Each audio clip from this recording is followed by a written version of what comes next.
Right గా breaking news చూస్తున్నాం. Wayanad MP Congress అగ్ర నాయకురాలు ప్రియాంక గాంధీ భర్త రాబర్ట్ వాద్రాపై ఈడీ ఛార్జ్ షీట్ దాఖలు చేసింది. యూకేకు చెందిన ఆయుధ వ్యాపారి సంజయ్ బండారీకి సంబంధించిన మనీ లాండరింగ్ కేసులో వాద్రాపై ఈడీ ఛార్జ్ షీట్ ఫైల్ చేసింది. ఇక ఢిల్లీలోని రౌస్ అవెన్యూ కోర్టుకు ఛార్జ్ షీట్ ను సమర్పించింది. ఈ ఏడాది జులైలోనే రాబర్ట్ వాద్రాను ఈడీ విచారించింది. ఈ కేసుకు సంబంధించి ఆయన వాంగ్మూలాన్ని ఈడీ రికార్డు చేసింది. కాగా ఇప్పుడు వాద్రాపై ఈడీ ఛార్జ్ షీట్ దాఖలు చేసి కోర్టుకు సమర్పించారు అధికారులు.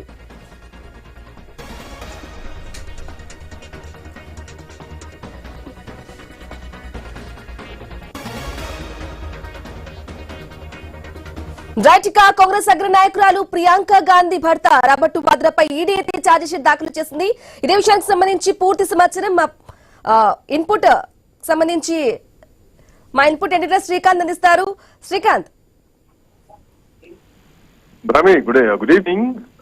అంటే మీరు అన్నట్టు ప్రియాంక గాంధీ భర్త బిజినెస్ మ్యాన్ వ్యాపారవేత్త అయినటువంటి రాబర్ట్ వాద్రా మీద money laundering case ED file చేయడం జరిగింది. సో అయితే దీని కేసు విషయం ఏంటంటే కొన్ని అనుమానాస్పదమైనటువంటి లావాదేవీలు, ఆర్థిక పరమైనటువంటి లావాదేవీలు ఉన్నాయి. దట్టు యూకేలో అంటే లండన్ లో ఉన్నటువంటి సంజయ్ భండారీ ఎవరైతే ఉన్నారో, సో ఆ సంజయ్ భండారీ ఆయుధాల వ్యాపారం చేస్తూ ఉంటారు. సో ఆయన తోటి లావాదేవీలు ఉన్నాయి. దీనికి సంబంధించి ఈడీ విచారణ కోసం ఈ ఛార్జ్ షీట్ వేసింది. సో ఆ ఛార్జ్ షీట్ కూడా రౌస్ అవెన్యూ కోర్టులో దాఖలు చేయడం జరిగింది. సో ఇట్లా నేపథ్యంలో పిఎంఎల్ఏ కింద వాగ్మూలాన్ని కూడా నమోదు చేసుకున్నారు రాబర్ట్ వాద్రాది. విదేశీ ఆస్తులకు సంబంధించి తో పాటు నిధుల బదిలీల పైన కూడా దర్యాప్తు కోసం వాద్రా అట్లాగే భండారీ మధ్య ఉన్నటువంటి ఆర్థిక లావాదేవీలకు సంబంధించినటువంటి పూర్తి వివరాలు కూడా తెలుసుకున్నామంటూ కూడా ఈడీ చెప్తోంది. సో ప్రధానంగా ఈడీ ఛార్జ్ షీట్ లో వాద్రా 9th నిందితుడిగా ఉన్నారు, 9వ నిందితుడిగా ఉన్నారు. సో ఇందులో కోర్టు ఇప్పుడు డిసెంబర్ 6వ తారీఖు రోజు దీన్ని టేబుల్ పైనకి రాబోతోంది. డిసెంబర్ 6వ రోజు దీనిపైన విచారణ జరగబోతోంది. అయితే రాబర్ట్ వాద్రా పైన ఇది మొదటిది ఏం కాదు, ఇది రెండవది money laundering case. Money laundering charge sheet వేయడం కూడా రెండోసారి.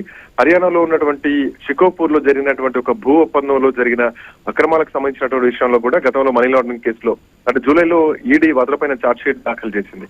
సో ఆ తర్వాత మళ్ళీ ఇప్పుడు ఈ భండారీ సంజయ్ భండారీకి సంబంధించి రెండవసారి మళ్ళీ ఛార్జ్ షీట్ దాఖలు చేయడం జరిగింది. అయితే సంజయ్ భండారీ గతంలో భారతదేశంలోనే ఉండే 2016లో లండన్ కు పారిపోవడం జరిగింది. 2015లో అంటే ఏదైతే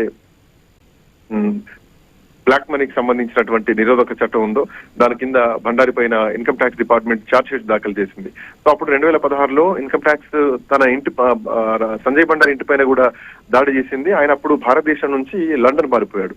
సో అప్పటి నుంచి కూడా సంజయ్ భండారీ పరారీలో ఉన్నటువంటి నేరస్తుడుగానే భారతదేశం చూస్తోంది. ఈవెన్ 63 ఏళ్ల వయసు ఉంటుంది సంజయ్ భండారీకి. సో అట్లాంటి వ్యక్తి ఆర్థిక నేరస్తుడిగా భారతదేశం ఇప్పటికే ప్రకటించింది. సో భారతదేశం యూకేని చాలాసార్లు రిక్వెస్ట్ చేసింది సంజయ్ భండారీని అప్పగించడానికి చర్యలు కూడా స్టార్ట్ చేసింది. కానీ బ్రిటిష్ కోర్టు మాత్రం ఆ అప్పీల్ ని, ఇండియా ఇచ్చినటువంటి అప్పీల్ ని మాత్రం రిజెక్ట్ చేసింది. మళ్ళీ ఆఫ్ కోర్స్ ఇప్పుడు భండారీని భారతదేశం తీసుకొచ్చేటువంటి అవకాశం దాదాపుగా ఇక మిస్ అయినట్టే అనుకోవాలి. సో ఇట్లా నేపథ్యంలో ఇప్పుడు మళ్ళీ గతంలో కూడా 2017లో కూడా పిఎంఎల్ఏ కింద భండారీ పైన కేసు నమోదైంది. భండారీతో పాటు ఇంకా కొంతమందితో కూడా ఈడీ క్రిమినల్ కేసులు నమోదు చేసింది. సో ఇప్పుడు ఇప్పుడు రాబర్ట్ వాద్రా పైన ఈడీ దర్యాప్తు చేస్తోంది. లండన్ లో బ్రిటిష్ ఆయుధ వ్యాపారి ఎవరైతే ఉన్నారో భండారీ, ఆయన పేరుతో రిజిస్టర్ చేయబడ్డటువంటి ఆస్తులకు సంబంధించినటువంటి విషయంలో కూడా లావాదేవీలు ఉన్నాయి. వీళ్ళిద్దరి మధ్యలో ఏదో జరుగుతోంది అన్నది కూడా ప్రస్తుతానికి ఈడీ అనుమానం వ్యక్తం చేస్తోంది. ఛార్జ్ షీట్ లో కూడా అదే చెప్పడం జరిగింది. మోరోవర్ అంటే 2023లో ఛార్జ్ షీట్, ఈవెన్ భండారీ 2009లో అట్లాగే బ్రైన్స్టన్ స్క్వేర్ లో ఉన్నటువంటి లండన్ ఇల్లును ఆయన కొన్నాడు. సో అది కూడా వాద్రా ఆదేశంతోటే దాన్ని రిపేర్లు చేశారు. ఆ ఇంటిని వాద్రా కోసమే కొన్నారన్నది కూడా ఇంకొక ఈడీ ఆరోపణ. సో ఏదేమైనా కానీ దానికి సంబంధించినటువంటి మనీ ఏదైతే ఉందో అది మొత్తం కూడా రాబర్ట్ వాద్రా నుంచే వెళ్ళింది అన్నది మాత్రం ప్రధానంగా ఈడీ చేస్తున్నటువంటి ఆరోపణ. మోరోవర్ ఎప్పుడైనా రాబర్ట్ వాద్రా ఎప్పుడు లండన్కి వెళ్ళినా కానీ సంజయ్ భండారీ ఇంట్లోనే, అదే ఇంట్లో స్టే చేస్తారు. ఏదైతే ఇంటి రిపేర్లు చేస్తారో ఆ ఇంట్లోనే ఉంటారు. సంజయ్ భండారీ అక్కడే ఉంటారు. ఆ ఇంటి కోసమే రాబర్ట్ వాద్రా డబ్బులు కూడా ఇచ్చారన్నది కూడా ప్రధానంగా ఉన్నటువంటి అంశం.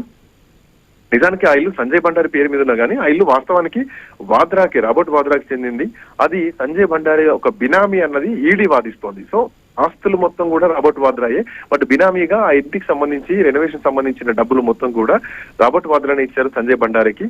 సో ఇప్పుడు ఈ ఇద్దరి మధ్యలో ఉన్నటువంటి రిలేషన్షిప్ ఏంది, భారతదేశం ఆర్థిక నేరస్తులుగా ప్రకటించినటువంటి సంజయ్ భండారితో రాబర్ట్ వాద్రా ఎందుకు రిలేషన్ మెయింటైన్ చేస్తున్నారు, వీళ్ళిద్దరి మధ్య ఆర్థిక ట్రాన్సాక్షన్స్ ఏమేమి జరిగినాయి, లండన్ లో ఏం జరుగుతోంది, ఎన్ని ఆస్తులు అనేది కూడా ఈడీ లాగేటువంటి ప్రయత్నం చేస్తోంది. అయితే రాబర్ట్ వాద్రా ఒకటే చెప్తున్నారు, తనకు ప్రత్యక్షంగా పరోక్షంగా ఎట్లాంటి ఆస్తి కూడా లేదు, ఇవన్నీ కూడా రాజకీయ కుట్ర, ఉద్దేశపూర్వకంగానే నన్ను వేధిస్తున్నారు, భారతీయ జనతా పార్టీ వేధిస్తున్నటువంటి కుట్ర ఇది అంటూ కూడా రాబర్ట్ వాద్రా చేస్తోంది. అయితే మొత్తానికి 3 మనీ లాండరింగ్ కేసుల్లో వాద్రాని ఈడీ ప్రశ్నిస్తోంది. సో ఈడీ ఇప్పటికే వేరు మనీ లాండరింగ్ కేసులే మొత్తం కూడా. అందులో ఒకటి భూమికి సంబంధించినటువంటి ఆక్రమణలకు సంబంధించింది ఒకటి నడుస్తుంది. ఇందాక మనం మాట్లాడినట్టు హర్యానా భూ ఒప్పందంలో అవకతవకలు జరిగాయి. ఆ తర్వాత ఏప్రిల్లో కూడా ఈడీ వరుసగా 3 రోజులు ఆయనను ప్రశ్నించడం జరిగింది. రాజస్థాన్ లో ఉన్నటువంటి బికనీర్ లో జరిగినటువంటి ఒక భూ ఒప్పందం కూడా ఆర్థిక అవకతవకలు జరిగాయంటూ కూడా ఈడీ ఆ విషయంలో కూడా మనీ లాండరింగ్ కేసు అందులో కూడా ఈడీ దర్యాప్తు చేస్తోంది. సో ఇప్పుడు ఇంకొక కేసు, 3వ కేసు అన్నమాట.